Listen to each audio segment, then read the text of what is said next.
Thanks for tuning in, guys. This is an episode of Seriously Butthurt Sports. We're talking baseball. We haven't been with you since the start, so we're going to break it down for you and talk a little bit about baseball. Thanks for tuning in.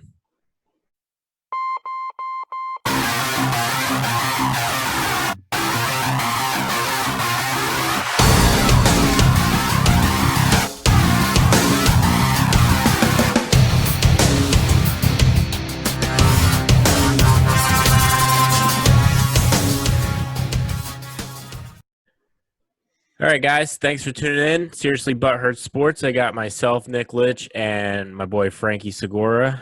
What's going on, Frank? How's everybody doing? Baseball has started. There's already problems. There's the bad, the good, and the ugly, apparently, so far.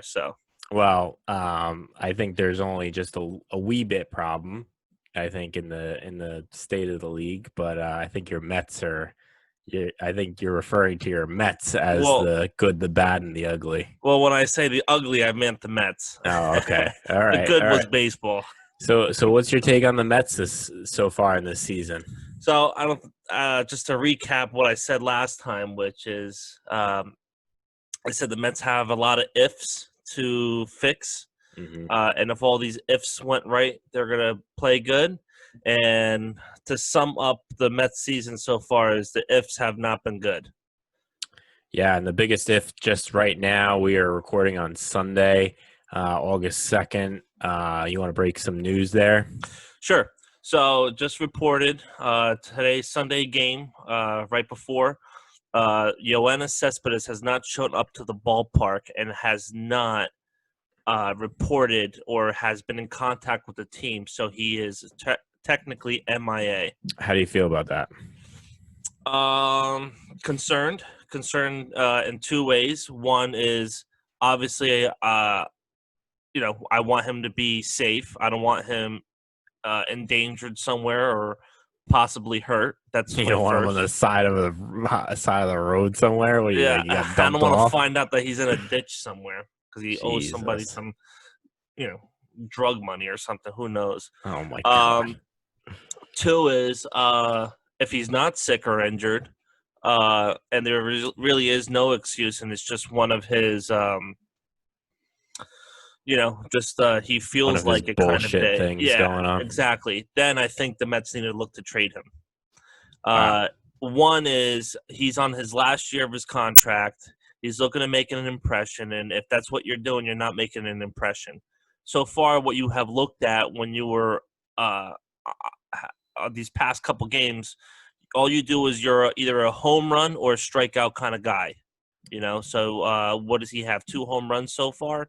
And then 1,000 strikeouts on top of that. I'm sorry, but you're the DH. That's not going to cut it. I'd rather Pete Alonso move into the DH spot and put Dominic Smith at first. There's a lot of hungry people on the Mets that can get a crack at it. And if you're selfish enough, you don't belong on this team. I'm sorry. It's a shortened season. We don't have time to be playing around. We could go get rid of him for a pitcher. Which the Mets do need, on top of having DeGrom. I think they're having a little trouble, especially in their bullpen, giving up games.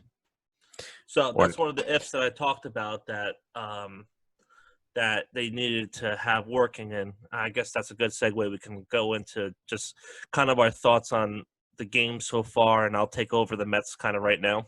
Yeah, go ahead. So, like Nick said, the Mets bullpen has been kind of mediocre, I would say. Lugo looked good in the first 2 games, and then now I think they've taxed him a little too much last season, and he's kind of mediocre now. He had 2 bad starts last 2 games, and not starting the game. He's a reliever. So Diaz, he got the first save of the Mets season, and then after that, bad. I mean, the second time out, gave up the home run to Ozuna. Which that happens. Exactly. And you know what? When I first saw that home run from Ozuna, he struck out the first 2 guys, no problem. And then after the home run from Ozuna, he took care of I forgot who it was after him. He took care of him fine. So I said, you know what? His stuff looked good. That pitch wasn't a terrible pitch. You got to give your hats off to Ozuna. Okay. Now I have to wonder if that had gotten into his head the next start, because after that he looked like the old Diaz, and he went and he blamed it on, well, I've been sitting down for 5 days. Well, back it up. Didn't the Mets have the bases loaded too in the bottom of that extra inning too? I believe against the Braves. Yes, yeah, and the bats are not getting it done. I mean, every game that I watch, I forgot how many they leave on base now. Um, I think against pri- Boston they left like 11 one well, night. that's what I was gonna say. Prior to the Atlanta series, they left 11 people on base against Boston, and those are 4 games against Boston. Mets should have won every single one of them. At least 3. At least 3, They maybe should the not last have one. split. Yeah, the last one they shouldn't have. But it's so frustrating. Porcello looked terrible his first start. His second start, he gave up 2 runs in the first inning, and then he settled down. He looked halfway decent, not polished, but suitable for that third spot. And then Michael Waka is the opposite. He looked great the first start. I agree. Second start, he looked terrible. Yep. So it's like after DeGrom and Steven Matz, it's like you don't know what you're getting now. And actually, this Peterson guy, rookie, he was up last year with the Mets a little bit, just to fill in, and got a little taste of him. And I've been watching him down in the minors. But they gave him that fifth starter role, and the first game he pitched pretty good, and the game's going on right now, and so far he's pretty good. I mean, he's a rookie, and you know what? He's pitching better than Porcello and Waka right now. So I would say that he's their third starter at this point. And I guess every Mets fan is saying the same thing as I am. I don't think Stroman is the greatest pitcher in the world, but he's kind of better than what we have right now. Never really liked him when he was with the Jays anyway. I mean, the Yeah. Yankees always beat him up. So, I mean, that's not always a good indicator because the Yankees beat up every pitcher, Yep. especially in the last couple of years. Yeah. And so for people who don't know, Stroman is out with a calf tear. However, he had tweeted out saying that he wasn't concerned about it. And it was reported a couple days ago that he started throwing off a mound. So good. you're throwing off a mound with the calf tear. It sounds like you're going to be back sooner than later. So Hopefully. if you want some hope from the Mets, that's some hope for you. If he's just going to try to muddle through it. Yeah. And I also wanted to say something. After watching the couple games so far, obviously the Mets are below 500 now, and it doesn't look like they're getting any better. So obviously they have to make some changes quick. However, if I want to take any positives from this season so far, this kid Jimenez. I mean, we knew that he was one of the Mets' top prospect and everything like that, but I like this kid. He looks hungry. He's very flashy with the glove, great defense, and kind of the ifs about him was his bat. And, he's been kind of a little clutch lately. His bat doesn't look bad. So I think he's got a bright future, and I'm kind of looking forward to watching him, what he's going to do this season. Yeah, definitely. Thanks for that perspective on the Mets. I think they got to turn it around. Yeah. Definitely got to turn it around. I mean, I hate to contrast with yin and yang, but my Yankees are off to a terrific start. I don't think we should have expected anything less from the Yankees. I'm not going to say it's all great. I don't think there's all. You're on your edge of your seat with that Orioles game. Which one? The one that the Orioles came back later in the game, and the Yankees won it in the ninth. Oh yeah, well, yeah, that's just a little. They could be pesky sometimes. You know what? They got the job done at the end of the day. They got the job done at the end of the day. The only thing that I'm really concerned about. I mean, Tanaka came out finally after getting hit in the head by a Stanton liner. I think he looked pretty good. I'm really concerned about Paxton and Hap. So I think they're kind of the back end of our rotation, the 4 and 5, I would say at this point, because Jordan Montgomery came out after Tommy John from a year and a half ago and looks great. He's dealing. He was getting his pitch count up there. I think he got taken out after like 75 or 80 pitches, but that's fair. He's on a pitch count. I'm okay with that. Get him back into the swing of things, but he's going to be a really good pitcher for the Yankees, or at least a trade prospect down the road in a couple of Yep. years. But the bats are swinging, and like Frank says, in true Bronx Bomber fashion, they are just mashing home runs. I got Aaron Judge on my home run derby team, and I'm thankful for that. Why don't you explain it to everybody what the home run derby thing is that we have going on? Yeah, so we have a little home run derby league that we're a part of that if you aren't aware of it and haven't played in one before, maybe you can get into it next year. Basically, it's another gambling thing. So if you're a degenerate gambler, this is for you. Tax Uh, free. Tax free, not claimed. So you're allowed 162 home runs from the previous season. So essentially, you can take any players that add up to your 162 that got it from last year. So essentially, you want to stay away from the guys like Pete Alonso who hit 52, 53 home runs last year. Unless you Um, think he's going to repeat it this year, which uh, uh, obviously it's not going to happen. yeah, obviously that's not going to At happen, but least that's how good. he's swinging the bat right now. Yeah, he does not look good. So like you said, No. maybe get him off his feet and maybe put him in the DH spot No. if that's the case. Now you have the other aspect of that, which is if somebody thinks they're going to pick up Giancarlo Stanton, or they think they're going to pick up Cespedes, there is a minimum amount of home runs that they had to have the year before to be able to be qualified for this year. But I do think Giancarlo Stanton did qualify. Did he? I don't know. I'm pretty sure because I think I have him on my squad, I if I'm think I not would have picked him mistaken. also. Let's see. I do have Joey Votto, who actually just reported that he's going on the IL with COVID-like symptoms. I have JT Realmuto, Gary Sanchez, Javier Baez, Tim Anderson, Aaron Judge, and Luke Voigt. So I do not have Stanton. So maybe he did not qualify for that. Yeah, I would have Um, definitely picked him. yeah, definitely, because he whatever he did, he lost some weight. He's looking lean, mean, Didn't he and a hit home run three hitting home runs machine. last year or something like that? How many?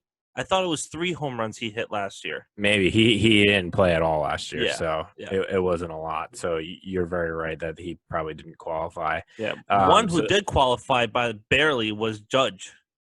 yeah, So yeah. I mean, he still mashed a lot of home runs for being out most of the season. I mean, the guy's still going to hit a lot of home runs. yep. He unfortunate season for Judge last year, but he looks healthy. Giancarlo Stanton looks healthy. Luke Voigt. I'm not really the biggest fan of Luke Voigt at first base. I think I like Miguel Andujar's bat way better than I do like Luke Voigt, because Luke Voigt is home run or bust. Miguel Andujar will get you your doubles that you need to drive and run. So I do like having Miguel in the lineup, I but think Voigt needs to put an undershirt on. you're just mad because your pecs don't look like that. So my Yankees are off to a hot start. I mean, they lost one. I can't complain. And even with moving around the schedule a little bit, we had a little scare this week. Mm-hmm. I think it was a little scare with the COVIDness.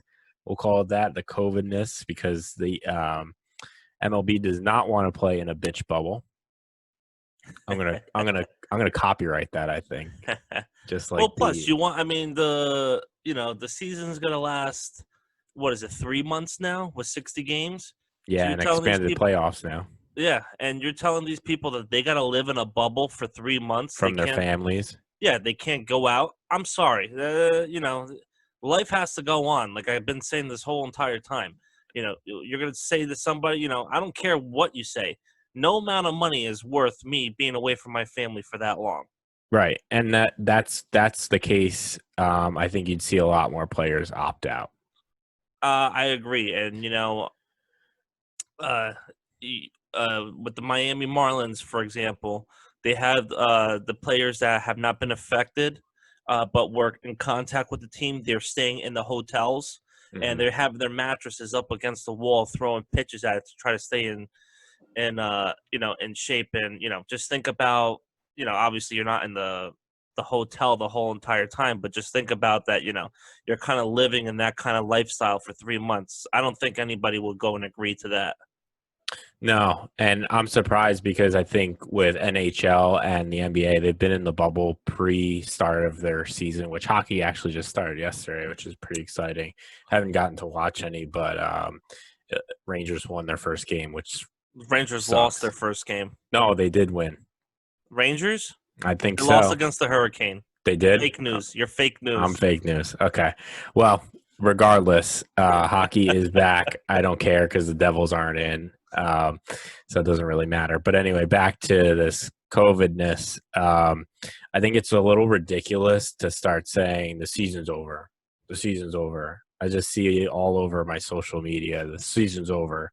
Can't continue the season. Then Rob Manfred comes out, threatens everybody, and says, cut it out or I'm canceling the season. First of all, it was two teams that were affected, and now obviously Milwaukee and the Cardinals. And what are they doing? They're shutting them down. They're doing exactly what the protocol is, and that's it. And Manfred, rightfully so, gave out a warning, to knock it off, cut the shit, or I'm canceling. Yep. I think that was more of a scare tactic that he used. Yeah, I to agree. the other teams. But the MLB knew that this was going to happen. They have protocols set for in case this does happen, and that's what we see playing out. They're canceling games. They're making sure that they limit the contact between the players. This is why they have a 30-man taxi squad, and rightfully so. Like you said, Manfred came out and says, things better change or else we can potentially see a shutdown. Potentially see a shutdown. Now, we are going to shut it down. It is shutting down Monday. What? No, he said it will shut down Monday if he doesn't see a change. Okay, well, what kind of change does he want? He wants everybody to see out there with the hand sanitizers, like Rizzo did at first base. That actually was pretty funny. Yeah. So if you haven't seen it, YouTube a clip of Rizzo standing on first base. I think he was playing first base, right? And he gave the I forgot who it was, but the runner on first a little hand sanny when he got to first base, clean him off, stay healthy. But I have not seen any social distancing. No, I have not. I've seen spitting. I've seen gum chewing, spitting gum all over the place. I don't see sunflower seeds, so that's one thing I guess they're following. But and they're not really spread out in the dugout. They're all hanging out in the dugout, high fiving. Yeah, the only thing is sometimes you don't see them a high five, but Well, you don't because the Mets don't really do anything. I get to see it a lot because they're just mashing home runs. Yeah, and Aaron Boone has his mask on constantly over there. Yeah, well, hey, which I have to say, Luis Rojas.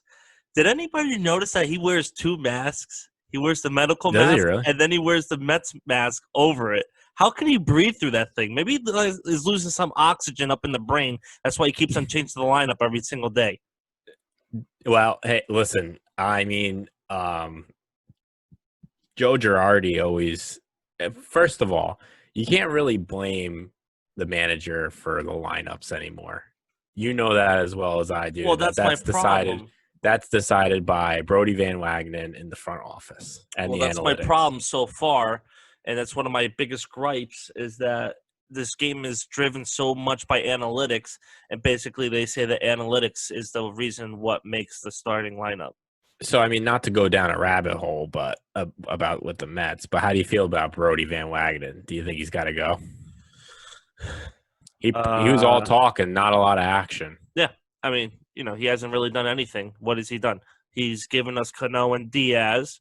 He made the trade, or not trade, but he got Porcello off the offseason, which at the time I thought it was a pretty good trade. I thought that was a good move. I did not think Waka was a good move when he first did it, and I actually thought that they should have paid Zach Wheeler, and they didn't, and I'm kind of really pissed off and look at how it has bit the Mets in the ass at this point.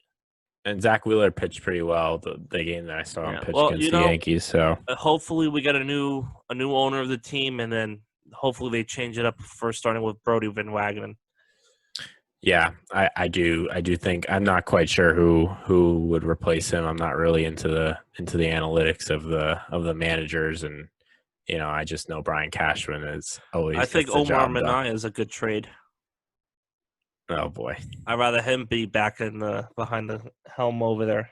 Anything going in the football world that you've heard of? I know a couple players on the Giants already started to opt out. They released Rojas, the kicker, of his nightmare public record that he's starting to create. Nate Solder is out for good reasons. His son Yep. is fighting cancer, so he doesn't want to be involved with that. So I respect that. Not that he was a great guard anyway, so Yeah, not that that matters too terrible. much. Well, it seems like half the Pats players are opting out. Yeah, but they'll still But find I some way guess to win. to report on the Jets, I mean, I know we haven't done a podcast in a while together, but to report on the Jets, obviously the biggest name out there was Jamal Adams Good riddance. being traded. So, as a Jets fan, I thought he complained too much. And I think I don't like Adam Gates. Let me tell you, I don't think this guy's going to be the guy to bring us to the promised land here. But he said uh, basically that Jamal Adams did not want to be here, and through his actions, he wasn't owed by the Jets to make a new contract. He still had time left on it. He needed to wait, but he saw all these big contracts going out, and he wanted a little piece of the pie here. So I agree. I think he was toxic to the team at this point. Great player, great talent, and everything like that. But that's not it. You need to be a team player also, and I don't think he was that. What I do not like is, and let me put it on record that I think the Jets got a pretty good haul back for Jamal Adams. I agree. However, you also have to think about that this is a draft with COVID-19 uh, being in play here, which is, you don't, who knows how many players are going to play in college football this year. Mhm. It's going to be all sporadic. So, yeah, you have two number ones now, but who knows what the season's going to be like. So it could be like a hit or miss. You don't know what those players are going to be. So it's a big if. So you're basically trading away. And I heard this on the radio, and I thought this was a good analogy of it. You're trading away Jamal Adams for a decent safety. I'm not saying that they didn't get a decent safety back, but you're basically trading him away for lottery picks. And that's basically what the Jets have at this point is lottery picks. Yeah, because you're drafting off of junior year, basically. and it Maybe. doesn't and it does not make the Jets currently better. It makes them worse. They lost a good safety. Yes, they got a replacement, but it's not as good. All right. So it does not make the Jets better at this point. But in my humble opinion, I think more kudos to these teams that actually do these types of things and don't take the bullshit of these players that think they're just so high and mighty and haven't really earned anything for the team. Well, let me ask you a question now that everybody knows that Nick is a Giants fan. How do you feel with Odell Beckham? He was a cancer in the locker room and he should have been gone long time ago. I do think there was problems with him and the coaching staff, but I mean, I know his first couple of years in the league, great. And then look, he basically is going to Cleveland to die. Yeah. Not literally, but So do you feel that that's a similar situation to what the Jets are in currently?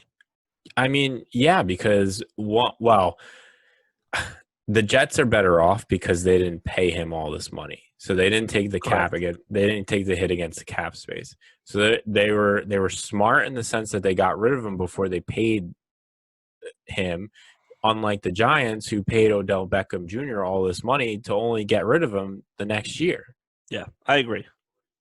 So I was excited. I was disappointed that he had to go and that he did get traded, but I was thankful that he did because he did not help the team any better. Hmm. I agree. So I think it was poor management by the front office of the Giants organization to pay him all this money to trade him. The writing was And they on the came wall. out and said we didn't pay him to trade him, and look what happened. the Yeah, Giants ownership came out and said we didn't pay. In the weeks leading up to the trade, they said we didn't pay him to trade him, and then they trade him. So shame on them, but you know what? Now they have to pay the price for that and suffer through that. While they get that cap space back. So, Well, they've been well, suffering for years. yeah, I mean, at least I got to see 2 championships in my lifetime.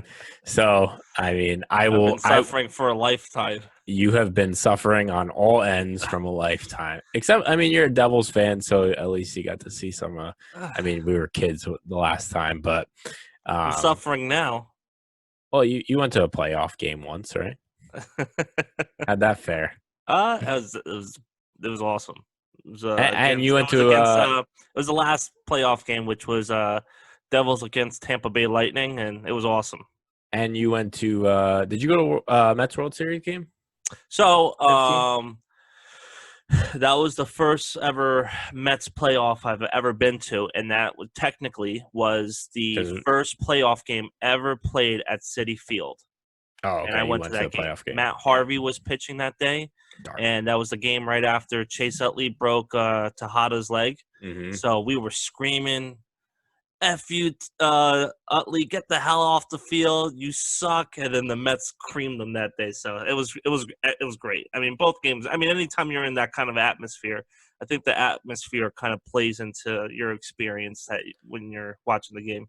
Yeah, I've been to several Yankee playoff games. Lucky you. I've been fortunate enough in the last 3 years to go to several, at reasonably priced games, but the atmosphere is bar none to any game, regular season game of any sport that you'll ever go to, and just the stadium, how it rocks. But we're going really down a rabbit hole. You want to close it out? What else you got? I'll close it out with my final thoughts on the Mets. Yeah. I think the Mets need to get their ass in gear, and it's not too late at this point, but they need to make changes, and they need to be committed. And what kind of changes would you like to see? I would like to see them sit Cespedes a couple games and try somebody else in that DH spot. I think they need to give Alonso a rest. He has not looked good at the plate. And I want to see Seth Lugo placed in the closer role and make Diaz earn the closer role. Not Betances? Betances looked good the first time out, but the last time he was out, was one of the reasons why the Mets lost to the Braves. So I think he needs to earn it too. But the one who has earned it so far, in my eyes, is Seth Lugo. And then after that is Wilson. Those are the only two, in my eyes, that have earned anything in that bullpen at this point. Yeah. All right. Well, I have nothing to say on the Yankees on what they need to change, because if I do, it'll probably jinx it. And I'm just going to say keep hammering the over on every game that they play, because it seems like it keeps hitting, because I know it's been pretty high. I think I got the over at 10 tonight, Boston against Yankees. So I am excited to see that go down. Bryce is pitching for the Red Sox, and Paxton is pitching for the Yankees. So we know there's going to be a lot of bombs flying tonight on both sides, because that Boston lineup is still pesky. But I'm still excited for this first week to go by, and it was a lot of baseball. It was good to be back. Feels like we're getting some normalcy back. Yep. So with that, we'll talk to you real soon. We're going to record some new content in the next couple of weeks, talk about more baseball. Maybe we'll have a little more hockey, touch on a little bit of NBA. Thanks for listening, guys. Should be a La Liga, not a La Liga, but a champion soccer one coming up also. We're in the works of that. Okay, you and your cousine aunt are going to me and Aunt, we're going to plan on doing another podcast about that. So just stay tuned for that one. All right, sweet. Yeah, that was a great episode. If you haven't, look back and on our channel and check that one out. There's also a hockey special out there that you can check out too if you're interested in hockey. Feel free to DM us if you want us to talk about anything in specific, and we'll try to bring it to you. So thanks everyone for listening. This is Seriously But Hurt Sports.